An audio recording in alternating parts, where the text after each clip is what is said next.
Prime minister से बहुत exam में क्वेश्चन बन जाते हैं। एग्जाम में क्वेश्चन अनुच्छेद से ही बनते हैं और कई बार एग्जाम में ये क्वेश्चन बनता है कि ये बताओ कि भारत की जो कार्यपालिका है उसका वास्तविक प्रधान कौन होता है।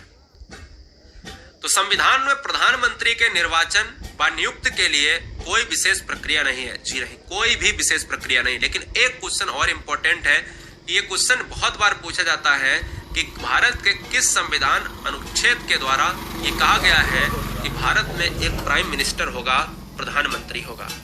तो अनुच्छेद 75 ये कहता है, यह व्यवस्था करता है कि भारत में एक राष्ट्रपति के द्वारा प्रधानमंत्री चुना जाएगा। याद रखिएगा, राष्ट्रपति के द्वारा प्रधानमंत्री। तो यहां पर एक पॉइंट बन गया है कि प्रधानमंत्री की नियुक्ति कौन करता है, तो राष्ट्रपति करता है। लेकिन क्या राष्ट्रपति डायरेक्ट कर देता है? बिल्कुल नहीं। प्रधानमंत्री बनने के लिए संसद में किसी दल को स्पष्ट बहुमत मिलता है तभी वो बनाता है, और अगर नहीं मिलता है तो राष्ट्रपति अपने स्वविवेक से प्रधानमंत्री की नियुक्ति करता है।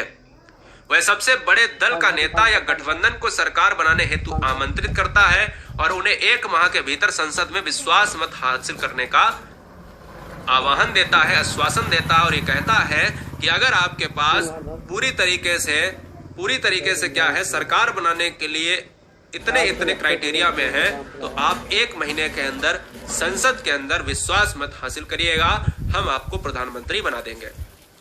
प्रधानमंत्री, ये पॉइंट बहुत इंपॉर्टेंट है, प्रधानमंत्री मंत्री परिषद का अध्यक्ष होता है। बहुत इंपॉर्टेंट है, प्रधानमंत्री जो होता है वो मंत्री परिषद का अध्यक्ष होता है। और क्वेश्चन में कई बार ऑप्शंस में होते हैं कि क्या सर्वोच्च न्यायालय का न्यायाधीश होता है मंत्री परिषद का, या राष्ट्रपति होता है, तो ऐसे ऑप्शंस होते हैं। तो प्रधानमंत्री जो है मंत्री परिषद का अध्यक्ष होता है। ये बात दिमाग में फीड कर लेना है, कई बार एग्जाम में पूछा जाता है। भारत के संविधान में अनुच्छेद 74 व 75 के अंतर्गत केंद्रीय मंत्रिपरिषद के गठन और उसके कार्यों का वर्णन किया गया है। यह बात दिमाग में फीड रखना है कि जो इंपॉर्टेंट पॉइंट है, जहां से ज्यादा क्वेश्चन नहीं बनते हैं, केवल 1-2 क्वेश्चन बनते हैं कि भैया क्या राष्ट्रपति डायरेक्ट कर देता है? नहीं, राष्ट्रपति उसी को करता है जिसको बहुमत मिलता है। अगर बहुमत नहीं मिलता है तो वह स्वविवेक से कार्य लेता है। कौन? राष्ट्रपति रहता है। प्रधानमंत्री मंत्रिपरिषद का अध्यक्ष होता है, ये भी आपको याद रखना है। राज्यपाल से कई क्वेश्चन बनते हैं। जैसे हम राष्ट्रपति शासन किसी राज्य में लगाते हैं तो आप सभी को पता होगा कि कहीं ना कहीं मैंने अभी ऊपर जिक्र किया है कि राज्यपाल का कार्य वहां पर क्या होता है, अति सक्रिय के रूप में आगे लाया जाता है। राज्यपाल की नियुक्ति का मतलब है कि अपॉइंटमेंट ऑफ गवर्नर, यानी कौन करता है। पहला तो क्वेश्चन यही बन जाता है कि राज्यपाल की नियुक्ति कौन करता है, तो दिमाग लगाइए कौन करता है।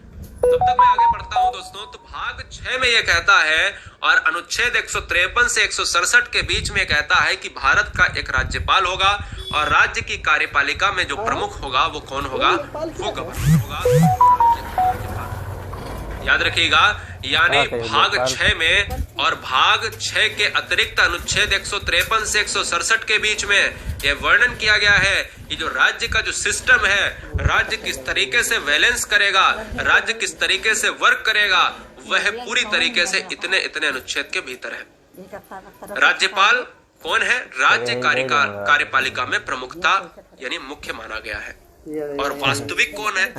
वास्तविक जो कार्यपालिका का प्रमुख है वो है मुख्यमंत्री। जब वास्तविक वर्ड लग जाए, संघीय कार्यपालिका का जो प्रमुख होता है वो राष्ट्रपति होता है, लेकिन अगर संघीय कार्यपालिका का जो वास्तविक प्रधान पूछ लिया जाए तो प्रधानमंत्री होता है।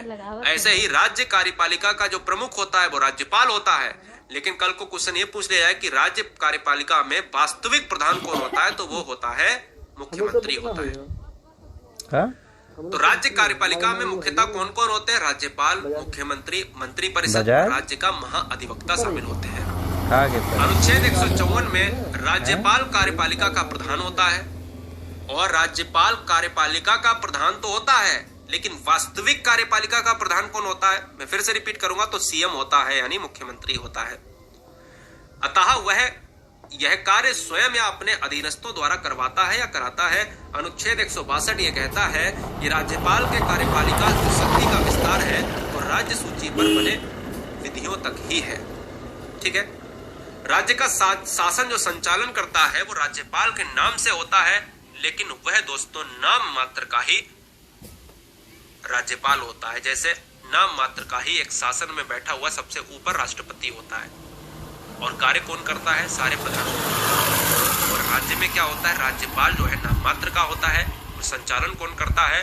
मुख्यमंत्री करता है ना। तो वह राज्य प्रशासन का अध्यक्ष होता है, बाद बाकी सारे काम सीएम करता है। राज्यपाल की शक्तियां। राज्य सरकार के सभी शासन संबंधी कार्य राज्यपाल के नाम पर किए जाते हैं। यह बात इंपॉर्टेंट है, अच्छे तरीके से दिमाग में फीड कर ले।